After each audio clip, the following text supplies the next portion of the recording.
It is a Friday afternoon at 2 p.m., which means it must be time for another kick-ass career conversation with Louise That's me. and Kim. That's me. And Sarah. And that's Hi, me. Sarah. Yay! Hey, ladies. So good to see you. You too. Thanks for having me here. We're so glad that you're here. Before we let the world know about you, Sarah, we would love to know what everybody is celebrating. What are we celebrating this week? I'm celebrating. So a few weeks ago, we were talking about these like finding these like small cracks in our time, in our day, and how do we like, blow it up, right? We were talking with Nadine, and this kind of really stuck with me over the last couple of weeks. And it really is, I'm celebrating that those moments that I'm actually noticing. So just taking some more time to pause, more time to reflect, and actually do something, taking action on those things that come up. Sometimes my reflection time is just time. We were talking about time right before, right? And how slippery it can be. And so I'm kind of celebrating, just kind of grabbing hold of like the things that are happening in those spaces so that I actually get to blow them up and explore what they are. Love that. Sarah, what are you celebrating? Yeah. So as you were speaking there, it's making me think of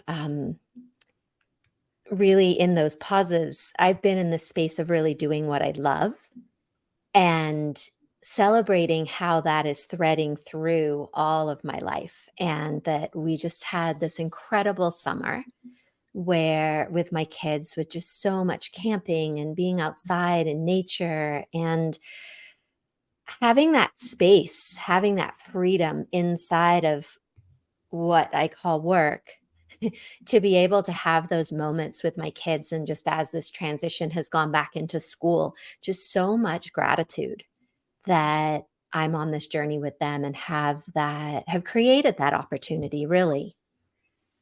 Yeah. Yeah, I love that because we're all about creating and crafting our lives, our work, our careers. And I love that juiciness of celebrating what you created and being in that space right now. Yay. Yeah. So for me, I'm celebrating that even though it is a month early, I'm actually going to be celebrating our wedding anniversary with my husband this weekend as we travel to some eastern provinces. And I'm excited because we haven't really had an opportunity to do that in a very long time. Well, we do have occasional date nights and get to have that opportunity to just be together one-on-one. It's few and far apart given his travel schedule, but when we get to do it, we enjoy it. Actually going away somewhere, just the two of us. I'm really without expectation. I'm just really celebrating that we made this opportunity, right? We created this opportunity for ourselves and we're taking it and we're enjoying it. And I'm looking forward to seeing some places that I haven't seen before and that I wouldn't have had an opportunity to, or probably wouldn't have at least picked like, ooh, these are the places that I want to go if he didn't have work in those places. So I'm excited to see some new, beautiful places. So. Yay. Yeah. Yeah. Places. What? Go ahead. I'm always a fan of seeing new places. Yeah. Yeah. And, I've been in Canada for just over 2 years, and Louise is a lifelong Canadian, and I think I'm going somewhere she hasn't been. This is true. I am a little jelly. I am. I'm going to St. John's. I get to be a half an hour off of everybody else's time. Oh, Newfoundland, we love you.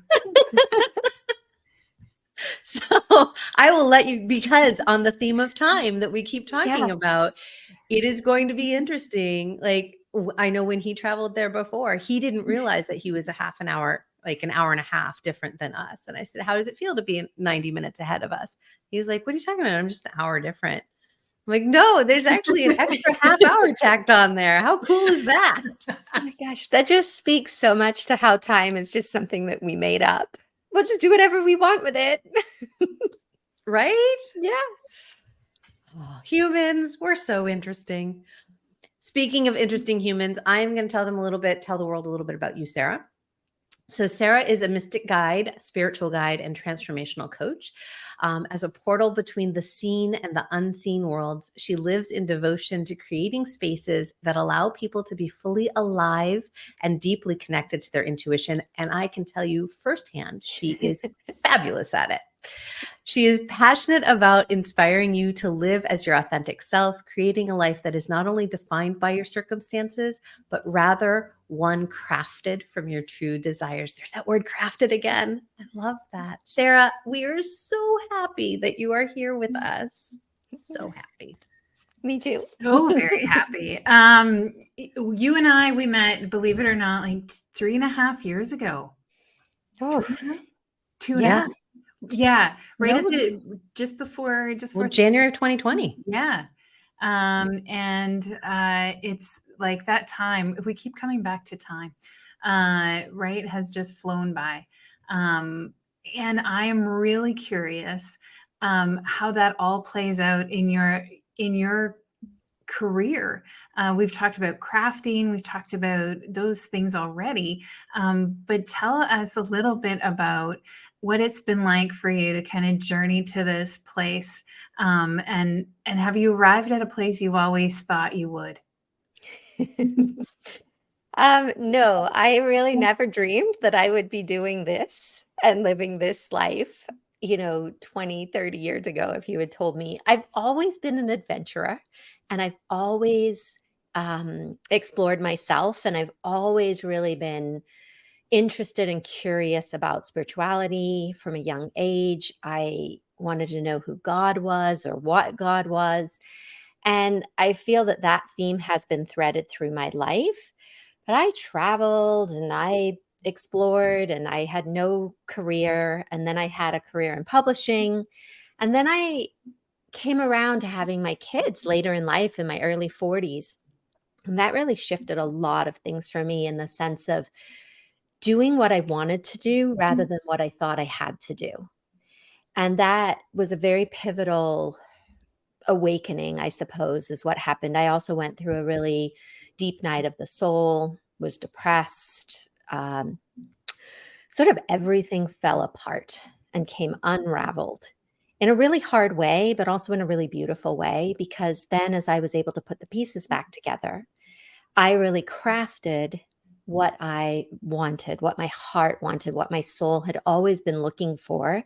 It just needed to go on this big wild journey in order to come to that understanding. And what I see now as well is to have the life experience that allows me to support others. And so as I've walked this path over the last 10 years of really being committed to helping others, understanding our spiritual journey, understanding what it means to deepen and develop intuition and to live from that place. It's an ongoing journey. Sometimes I feel like, okay, I'm going to get there. And then I have to laugh and be like, haha, there's no there. There's just a deepening, there's an expanding, there's a way of working with things more efficiently, effectively. Like I was saying before, really committing to only doing what I love. And I started that about 18 months ago. And that was life changing. And sometimes I waver off it and then I catch myself caught back in the sort of illusion and story, right? That we all exist inside of it's what we're doing, not who we're being. And then I remember and I come back and then I choose what I love and things unfold. Things make more sense. Things happen. The magic is allowed to come back in again. So, no, I had no idea that, 20 years ago when I was still drinking and like, living in foreign countries, I had no idea that this would be my life. And I'm so grateful that it is, all of it. Yeah. And I think,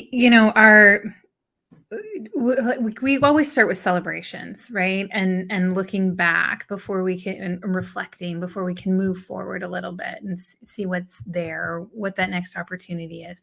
And I think career journeys are no different. Like when we come to like a little bit of a crossroads or as crisis, a lot of us come to a mid career crisis where it's where we do feel like we're at a crossroads. It is kind of taking time to look back and reflect on not just am I where I thought I would be, but or should be, because we should on ourselves, but more like what is the collection of experiences that I have to set myself up for what's next or what's possible. Like it's not a destination, right? We are all especially with our careers, I think we all are in this work in progress, right? And what are we collecting as we go versus what turn do I need to make next?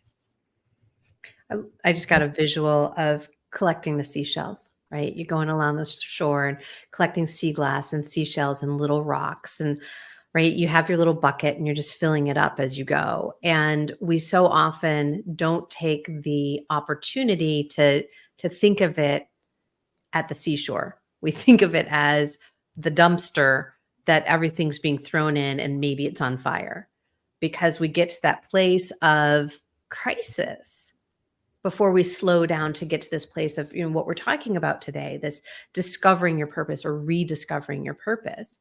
It feels like we often have to get to that place of the dumpster fire before we think to look and see what's inside of it, versus we're actually on this path, on this beach the whole time, just picking up these little beautiful things, these little beautiful nuggets that are part of us. Yeah. And I feel in my experience as I was gathering, and it's so interesting you use that metaphor because I was just cleaning out my car today and it's full of rocks and shells that we've collected over the summer. Mhm. So fitting. And it's there was something inside me all along. I felt it in my heart. It was a voice. It's always felt like it's pulled me forward, sometimes with my consent, sometimes knowing where I'm going, but a lot of time not understanding what is this pull? Why am I so curious about these things? And I was always looking, even though I had a career and I was in that career for 11 years, and I imagined myself there for a very long time.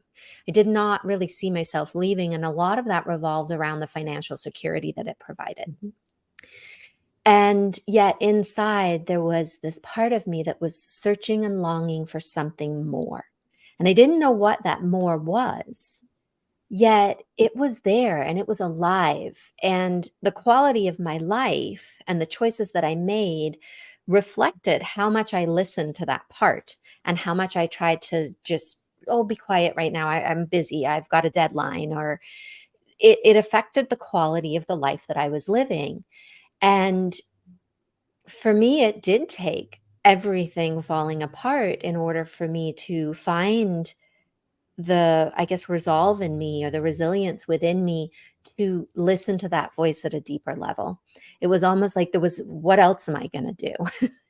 um, I'm going to follow that voice. And it really did set me on this intuitive journey in a really big, deep way that at the time I didn't realize it would be a career.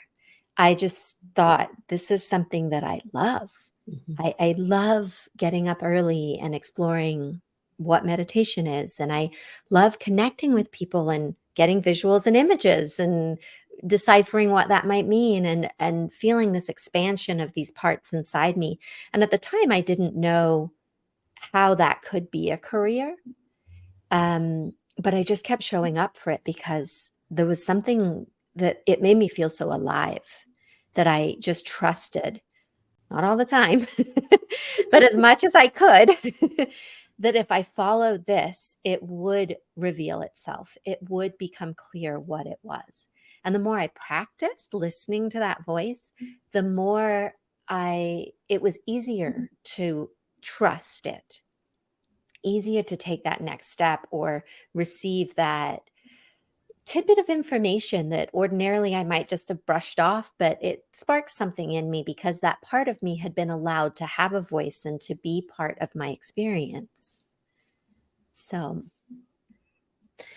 a couple weeks ago, we were talking about almost the exact same thing, about listening to the voice inside. And I posed a question towards the end of that episode, and I'd love to pose it again here. How do we find that voice? How do we first acknowledge that that voice, that sound, that feeling even exists? A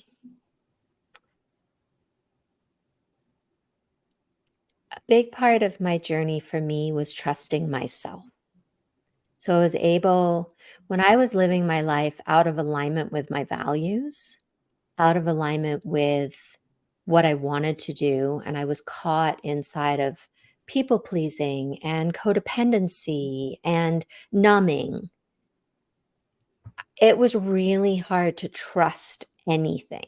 Trust other people, trust the circumstances of my life, trust this voice that was emerging within me. There was not really any level of trust within my life. And that stems from my upbringing. I know not all of us are in that place. Yet there is, I think, within us all the capacity to trust ourselves more. And that when we get a hit, a gut feeling, a sensation, a spark, something that disrupts our reality is really what it's doing, right? This is the illusion, the reality we've created, and then something disrupts it that isn't quite with the status quo that we're used to. And it's recognizing it and acknowledging it, and then beginning to trust it. But I also had to learn how to trust me, to trust that if I made a decision, I would stick with it, to trust if I made a commitment that I would stick with it, to trust that if I wanted to, say I have a value that's around family, then I need to live up to that value. I can't put that last on my list. If I have a value of connection, that has to be in the forefront of my life. Because if I'm dedicating and devoting my life energy to things that are not in alignment with my values, they're more in alignment with my conditioning, then I have a harder time trusting myself and then trusting that voice. So I feel like it's a process of understanding ourselves at a deeper level that then allows for us to trust the way that our intuition comes in and how that voice will show up in our life, because it is particular to ourselves. The way it shows up for me is going to be very different from you two. It's our own relationship with our higher self, with our soul, with the divine. And it's unique to us just because we're a unique person, a unique soul. Go ahead. I was gonna say, like, how do we do that? Like, trust is this, like, kind of this elusive thing sometimes, super important, very fundamental in understanding who we are and how we interact with folks and our relationships and our connections. But, like, how do we, like, you talked about trust, but, like, how do we do that? Like, how do we learn to trust ourselves or what we can do? So my journey, right, my experience was there was Sarah that lived on the inside, that was terrified of a lot of things, that um, had a lot of pain inside that she was trying to cover up a lot of the time. But she knew ways that she really wanted to be. Then there was the Sarah that the world got to see. She was great and fun and the life of the party, and she always had something good to say and everybody loved her smile, and um, she did things she didn't really want to do that she regretted later. And she blew off a lot of things. She showed up when she didn't want to, but she thought, well, I said I would, so even though I'm getting sick and I really don't want to go and this is not something that I would like, here I am doing it because I don't want someone to think wrong of me or think that I'm a bad person. So I was living these two lives, and one was the truth of me, screaming in many different ways to get out. And then the other was who everybody else thought Sarah was. And they were vastly different people. So the journey of uncovering and being with the truth of who I am is what has led to trusting who I am, because these two versions of me are now the same version. Who I am on the inside is the same person as I show up everywhere in my life. It's not what I'm doing out there in the world, it's who I'm being everywhere. When I wash the dishes, when I give my kids a bath, when I'm making dinner, when I'm on a call with a client, when I'm having the holidays with my family, who I am being is consistent throughout everything I do. I'm not one person when I go home to visit my family. I'm not another person who's pissed off that I have to do the dishes and no one else is helping me. And then, and then I'm this kind, compassionate, understanding person with my clients. Like we're living out of integrity. And so as we become a whole sort of version of ourselves, we're always whole. We just get fragmented or sort of put into these places where we feel we need to be certain ways in order to survive, essentially, is underneath it all, I believe. And it's the coming together and the really allowing ourselves to just exist as the most authentic version of ourselves that we can be that then develops that trust. I don't think somebody who is only just delving into personal growth could say, okay, I'm going to trust myself implicitly. It's like, well, you haven't really built that yet. So that's a really tall order of yourself, that you're going to, I mean, you obviously maybe could, but it's highly unlikely that that trust, if you think of any relationship, you meet somebody, you're not immediately trusting them and telling them your whole life story. You're like, hey, maybe we could grab a coffee sometime. And that's awesome. I found it much easier to trust other people than myself for a long time. It was much easier for me to trust other people. And to just dive headlong into trust versus I didn't feel like I had my own back, right? Mm-hmm. And so learning how to do that. And I agree with you, Sarah. It's as we start the personal development process, the personal growth and development process, trust isn't one of the first one that comes online. It really isn't. Hopefully you trust the person who's guiding you if you're being guided. If you're doing it on your own, maybe it comes on a little sooner because it's a little hard to continue forward if there's no trust anywhere. But that place of going back to the discovery, right? And we were talking about purpose, but rediscovering ourselves is what leads to our purpose, leads to that understanding. And I thankfully today I do have that trust in self, but it can be a long journey. Yeah. Yeah. I've been walking this path for 25 years. Mm-hmm. It's not something that happened overnight by any means. But it's worth it. Oh my gosh, like I would not go back to where I was, like never. It's like, I mean, and in that thread, like I would do it again to be where I am today. Like it was worth it. But gosh, it's so much better on this side.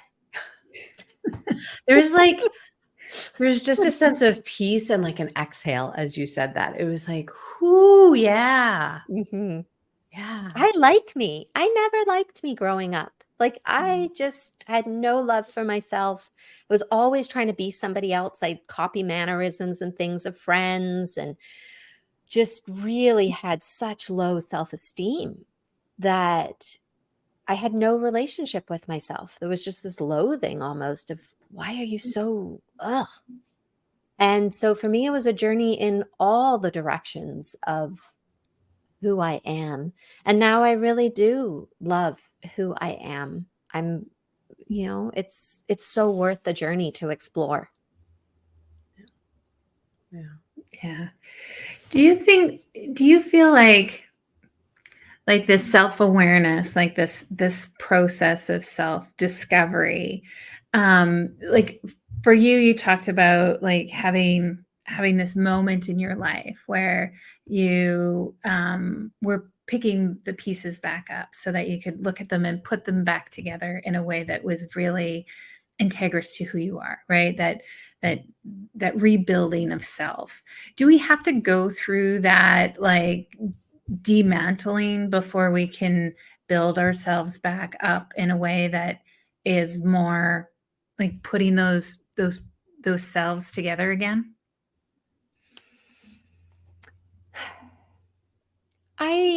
I feel that so the world that we live in is a world of duality. And there's light and there's dark. And the capacity that we live inside of is, as much as we're willing to explore one side, we have the capacity to go to the same extent on the other side. So if I am willing to go into the depths of who I am, into the darkest moments, the darkest memories, and really learn to be with them there, I now possess the same capacity to go the other way, to feel the joy, to feel the love, to receive, because that's the polarity of our world. That being said, not everybody carries the same level of trauma as others. So for me, there was a lot of trauma to unpack, from my own life, from generationally handed down to me. There's also a lot on our planet at the moment that we don't understand when we start. We do understand, just not as a collective, but that there's a lot of energies that are also playing a part in what's possible for us. And as long as we turn away from those things, we don't have access to all the goodness of life, the joy of life, if we're not willing to look at these other processes of life that are there and are happening. So, for someone like me, and there's people that have experienced way more than me, I would say that yes, if they want to live a life that's fully alive, then yes, you have to go in and dismantle it all. It doesn't have to be in the, sort of drop down, drag out way that maybe mine was. But I do believe that we have to go into that in order to really experience all of life. Otherwise, we're just going to kind of be going through the motions. And I'm not unhappy. Everything's fine. And we're just kind of walking through life, but there's not a lot of magic. There's not a lot of connectivity with what we can't see.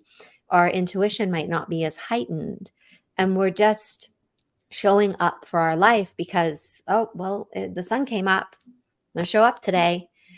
I think if we really want to live a sensational life, as I like to say, then we have to be willing to feel sensation to get there. And to me, that is looking at everything about ourselves, about our families, about why we do things, the triggers, the events that happened in our life. Most of us let our past define us. We're living inside of the stories that were handed down. And they're not even true about us anymore, but they were given to us and we put them on and zipped up our jacket and started walking into our life, not living as who we truly are, but as who people told us we were, or how the events of our life told us that we had to be. For me, I was damaged goods because my dad left when my mom was pregnant. And then my adopted dad, well, he was, bipolar and he left too. I'm damaged goods was the story I carried for years.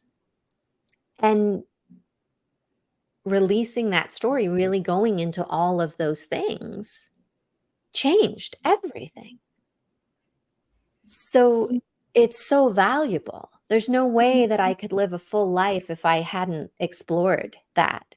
I had daddy issues. There, it was hard to have a relationship that had any substance to it because I'm still this hurt little girl whose dad's left. Not just one, but two. And so for me, it's just so important that we explore those places. Two metaphors just keep going through my mind. One of them honestly is because we're creating this in-person retreat later this year, or I guess early in 2024. And we based it on the idea of what actually happens inside the chrysalis, right? Everybody wants to be the butterfly and unfurl those wings.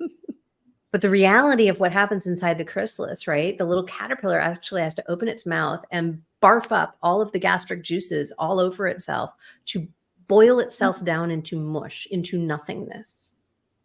And then genetic note by genetic note, re-knit itself back together. And what's fascinating to me is how it knows it goes from creating a mouth that's a chomping mouth, right, for the caterpillar to a sucking mouth, but it's the exact same genetic material that created it. And it rebuilds itself into something new. And then it comes out as a butterfly and it's beautiful. And we're all like, look, it's a butterfly. It's beautiful. But it didn't just happen without barfing all over itself. And so, like, for me, I do think, right, there is some level of that. It might not be as disgusting as pulling ourselves down into literal mush, and it might be, right? And the other part is like the other metaphor, Louise, it's a renovation metaphor that went through my head. Like, you can't renovate a house without pulling everything apart. Well, right. We can put a coat of paint on something and it looks okay for a little while. But if we're not addressing, right, those deeper things that are really going on, that are really happening, we're not doing the work. We're not doing the work so that we can do the work that we're meant to do. Right. Yeah. Yeah. Yeah, it's the interesting, of course, Kim, because you're so intuitive with the caterpillar metaphor. Because I spent about 4 months in the goo at the end of last year. And that's what I called it. I'm like, I'm just in the goo because I cannot see the path forward. I got COVID. I was sick for 2 months. I had to shut everything down. And I just kept saying, I'm in the goo. I'm in the goo. And allowing that to be okay, like not striving to change it. And I did emerge, and it was incredible to come out of that goo. And what it makes me think of is this idea of ego death, which I've experienced as, rather than just one big giant ego death and then we're enlightened, I I have experienced my life as just a series of ego deaths. And who I was before, that part of my identity had to die in devotion to the person I was becoming. And so each time I started, it was so many that I started recognizing it. I'm like, oh, I'm in an ego death. It's happening again because Sarah's dying. A new Sarah's coming out. And making it fun, because it can be really, sometimes it can get hard in those places, especially when you're building a career. Because what I've experienced is that my work, my business is essentially an extension of who I am, who I'm being. It's separate, and yet I flow through it. I create it. I'm the magician of it. And in order for my business to progress, I have to progress. I have to keep being reborn and rebirthed with new ideas and new understandings and a deeper connection to myself and to spirit and to the unseen world, to my intuition. Those things require a certain level of death, because if life is just one half of what happens. Death is the other part of the cycle. And so often we get trapped in the trance of, oh, I just want the life part. But we're not going to look at the death part because I'm scared of that. Yet there is half of the magic lives in the death. And when we embrace that and we learn to partner with ourselves inside of those processes rather than be afraid of them or whatever, technique we have to try to hang on still and believe that life's all that's going to help us. Really learning to be in the full cycle of what's available for us does make magic happen. Mm. Yeah, it's that whole, I'm reminded often of I remember first doing our coaching, and that was my first real introduction into kind of like that deeper work and that whole polarity of, we have to go deep so that we can live bigger, right? We really do. And the whole idea that our beliefs are stories that have been created by our traumas, capital T's or small t's, you get to pick, or both, our events, who's in our lives, but they aren't real. Like, we get to kill a belief and create a new one all the time. And I think so many of us walk around knowing that what we believe to be true as truth, which just isn't the case. And so I love this, like the idea of like this death is like actually being okay with letting a belief go, with letting a part of you go, so that you can create this new part, that you have the space and the capacity even to create new. We can't just keep taking on more and more and more. We need to be able to let something go. We need to transform, right? From what was to what is or what could be. And that's that whole process. But it just reminded me of like how strongly I held on to a belief, right? Because it's like, no, it's true. Like, no, like that is, and through that process, through coaching and through understanding, like, no, that's just a story you carry. It's not the same for everyone, right? It's not fact. It's actually fiction that's being created.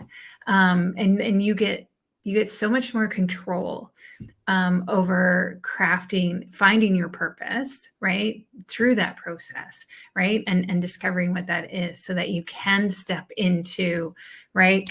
Like being yourself in all of those places of your life. Well, we don't wear every piece of clothing we've ever owned all at the same time. Like I got this picture. I don't know if you remember the Friends episode where Joey wore every piece of Chandler's clothing and he like looked like a snowman. It was insane. But that was the picture that came to mind while you were talking. I'm like, yeah, because we don't like, we're not I mean, all right, maybe our daughter tries to, but like, right? They wear them until they shouldn't anymore. And then they keep wearing them. But we don't keep wearing them. We reinvent ourselves. We rediscover a new style. We age out of something or size out of something. And that's okay. We can let it go. Mm-hmm. Yeah. Apparently Yeah, I'm and metaphors today. you are, and they're so specific to me, my love, because I have this picture that I just recently saw of my son when he was probably like 5. And he's 10 now. And he's like what you were just talking about, because he went and put everything he could find on, including socks. And he was just standing there like this, like, look at me. He could barely walk. Awesome. That is awesome. So I am curious, and Louise, you talked about this just a little bit, but as we're kind of talking about this self-discovery, right? And letting that ego death, as you call it, Sarah, that ego death happen and kind of going through the cycles of that. How does that tie into, or how do we think that ties into this word of purpose? Everybody wants to, right, find their purpose, discover their purpose. How do we think that all fits together? asking me? Sure. Okay. I thought you were asking Louise. No. Asking either of you, both of you. Let's see. So purpose, I feel, lives inside us, right? And it doesn't always have to be connected to what our career is. I think it can be very fulfilling when it is. Yet, I think purpose connects a lot to what we value. And I really love to use the word devotion as well, as in what am I devoting my precious time to, my precious energy, my precious life. And for me, distilling down what are the three main things that I want to flow through my life no matter what I'm doing. And those things for me are intuition, spirituality, connection, and then some form of movement in adventure type of thing. And when I am living in alignment with those values, I feel fulfilled. I feel like there is a purpose to my life. Now, those can branch out into many different things. Those are just the real distillation of them. And I believe that knowing those is really important. A few years back, I came across a values test that I had done a long time prior, maybe 20 years prior. And I found the papers, right? Because I'd written it on paper back then and printed it. And I thought, oh, let me see how much I've changed. Well, what was fascinating was that my values had not changed. They had maybe morphed a little bit, but they were the same three, were the main three. And even the lower ones, they maybe just had a different point value. But what that showed me was that I have always known what I value. It's whether or not I'm making choices in my life that support the values that dictate the life that I'm living. So 20 years ago, I was not making choices that were specifically moving me forward and keeping me close to those. I was doing a lot of other things. So I think that as we look at this piece of purpose, I feel it's like we uncover it when we're willing to really be truthful with ourselves about what we love, what matters. At the end of the day, what matters? And then look at what you're actually choosing to do instead of what matters to you. Because I know for a long time, it mattered to me to go to bed early so that I could get up early for my meditation practice because that connected me to my value of spirituality. But I put my kids to bed and I went downstairs and I put on the TV and I binged watched shows until it was too late for me to get up early. I still had the purpose, I still had the value, but I wasn't living it. So it was not bringing me further along that path of really living into my purpose or allowing it to show me more.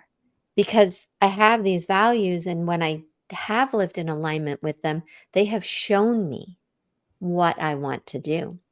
When I really started choosing spirituality, it opened up a whole world of, well, this is actually what you want to do for work. And when I started living connection, opportunities came in because now I was connecting with people that helped bring opportunity that served my purpose. And then when I was actually doing the movement and adventure that I wanted to do, I felt better in my body. I was exploring more, I was doing more things. And then these side desires come in where I've always loved to run. And maybe I want to lead a Girls on the Run for my daughter's school. That feels so purposeful and inspiring. It's not work related, but I would love it.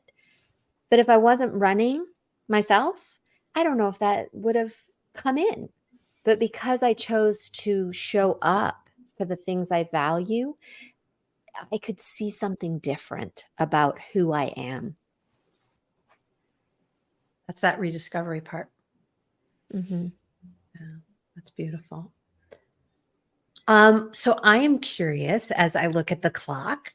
I am curious about what are our, I mean, we could continue this conversation for days, actually. What are our golden nuggets? What are our takeaways? What are we going to put in our pocket today? Carry with us. I'm just reminded of this whole this duality, right? Of that when we can really stop to look at what it is that we want. It for me, it's this push pull, right? And oftentimes we're pushing through or we're pushing towards something, but when I want to pull something to me, what is that? How purposeful am I? How am I choosing to pull that towards me? But I can't pull anything towards me if I don't have that capacity to really embrace it, right? And have that space. So what am I leaving behind, right? What am I choosing to believe or not to believe? What am I choosing to trust or not to trust? And I think that was kind of my nugget today, was just really like, it's not just one, it's both, right? And whatever energy we want to talk, whatever words we want to put to it. But yeah, that was my nugget today. I really appreciated kind of that reminder, that reframe for me. Say, I can't just bring things towards me without putting something down first. Sarah, what about for you? The word connection drops in, and it started with you speaking about going on this trip to connect with your husband and just how important that is and how much life that brings to us when we really do take that time, that precious time, to connect with the people that we love. It's so important. And then, Louise, you brought the connection thread in when you talked about the pause, because it's in that pause that you connect to yourself, and how that is life-changing when we connect to ourselves as well, right? It's not just, for me, connection, that word that I have, it's connecting with others, and it's also that connection with self. And I'm taking that away just as we are here connecting, which is something that I just love. And so just for me, how much joy and expansion there is in these places when we're willing to connect, when we're willing to be real and authentic with others and with ourselves. Felt that all in my spilkies. Mine is, you said we live sensational lives through our senses. That hit me just full on. I love that. And that is, I am definitely taking that golden nugget away with me today. And it's something I know, it's something that I practice. And yet just the way that you shared it with us, the words that you used, just it felt so good and so juicy. And I appreciate that. So thank you. Thank you. Yeah. Sarah, where can people find you in the world? What do you have coming up that you would like people to know about? What's going on? In my world, you can find me at sarahnoble.com. I'm on social media at The Modern Day Intuitive. And I offer programs that help you on your spiritual path, help you find your purpose, live more fully alive, as I like to say, and just bring in a lot of what we've been talking about to help you grow, to help you navigate life and relationships and everything that's happening. I also have a free gift that's called Ignite Your Intuition, and I can give Kim a link for that. And you can also find that on my website. And I also have a quiz that helps you determine what is your primal intuitive power, which is what I call the main intuitive gift that we're all born with. So lots of goodness for you. I also do personal mentorship. So lots of things available. She's an amazing spiritual mentor, by the way. And if you didn't know that you needed one, I am here to tell you, get yourself a spiritual mentor. They're amazing. Louise, do you remember what we have coming up next week? I actually do this time, Moving Beyond Expectations with Malik. my favorite Spanish yoga teacher. I can't wait to have Malik on the show. It's going to be fantastic. So make sure you tune in next week. So Malik is, as Louise said, a fantastic Spanish yoga teacher, U.S. moved to Spain yoga teacher. She is also dismantling the diet culture. So we are going to be talking about all sorts of amazing things with Malik, I'm sure. Sarah, yummy. Thank you. Thank you. Thanks, Sarah. Such a treat to be here. Thank you. And thank you, everybody, for tuning in and checking out the podcast. We will see you again next week. Take care.